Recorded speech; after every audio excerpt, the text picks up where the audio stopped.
နိုင်ငံခြားမှာတယောက်ထဲရုံးကန်ရတာမပြင်းဘူးလားလို့ကျွန်တော်ကိုလာမေးတဲ့သူတွေရှိတော့ပေါ့နော်ဒီကျွန်တော်ရဲ့ Facebook page မှာတော့မဟုတ်ပါဘူးဒီကျွန်တော်ရဲ့ personal account ကိုလာမေးတဲ့သူတွေရှိတော့ပေါ့နော်အဲ့တော့ကျွန်တော်နည်းနည်းပြောရရင်မြန်မာနိုင်ငံမှာဆိုကျွန်တော်တော့ပို့ပြီးတော့ပြင်းစရာကောင်းပါတယ်ဘာဖြစ်လို့လဲဆိုတော့ကျွန်တော်မနက်ဆို9နာရီကနေစပြီးတော့အလုပ်လုပ်တယ်ညနေ9နာရီခွဲလောက်မှကျွန်တော်အလုပ်ပြီးတယ်ကျွန်တော်ဝါသနာပါတာကိုပါဆိုပါမှကျွန်တော်မလုပ်ဖြစ်လိုက်ဘူးဘာဖြစ်လို့လဲဆိုတော့ကျွန်တော်အချိန်မရှိလို့ပါကျွန်တော်မှအချိန်မရှိလို့ဆိုပြီးကျွန်တော်ကကြောင်းပြချက်ပေးလို့မိတ်ဆွေတို့တင်ကောင်းတင်မိလိုက်မယ်ဒါပေမဲ့ကျွန်တော်မှတကယ်အချိန်မရှိလို့ပါကျွန်တော်နိုင်ငံခြားရောက်မှပဲကျွန်တော်လုပ်ချင်တာကိုကျွန်တော်လုပ်ရတယ်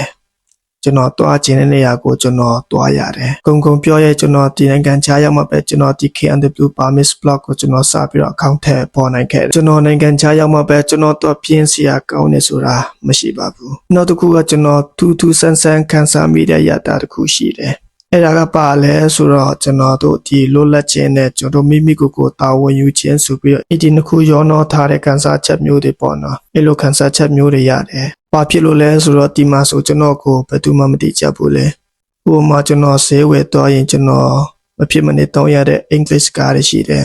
။ကျွန်တော်ပြောတာမှားတော့ရင်သူတို့ကကျွန်တော်ကိုပြန်ပြီးတော့ရှင်းပြတယ်။မင်းပြောတာကဒီလိုမျိုးလားပေါ့နော်။မြန်မာနိုင်ငံမှာဆိုကျွန်တော်တို့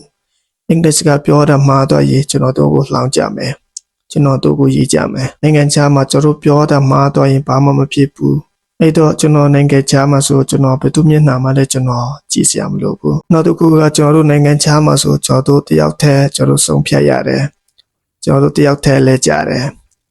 တယောက်တည်းလဲကြတဲ့အခါမှာတယောက်တည်းပြန်ထရတယ်ပြီးတော့ကိုယ့်ရဲ့စိတ်သက်တွေအမြဲတမ်းပြန်ပြီးတော့ကျွန်တော်တို့တည်ဆောက်ရတယ်အဲ့ဒီမှာတင်ပဲကျွန်တော်တို့တော်ကိုခိုင်မာတဲ့ identity တစ်ခုကိုတည်ဆောက်လိုက်ပြီးလို့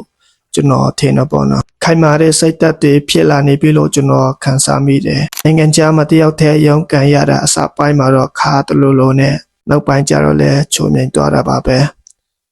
ခုကျွန်တော်ဗီဒီယိုကိုကြည့်နေမှဆွေတို့ကရောနိုင်ငံခြားမှာတယောက်တည်းရုံးကန်တဲ့ခေတ်တစ်ခုမှာပါရီတည်ယူနေမိပြီလဲ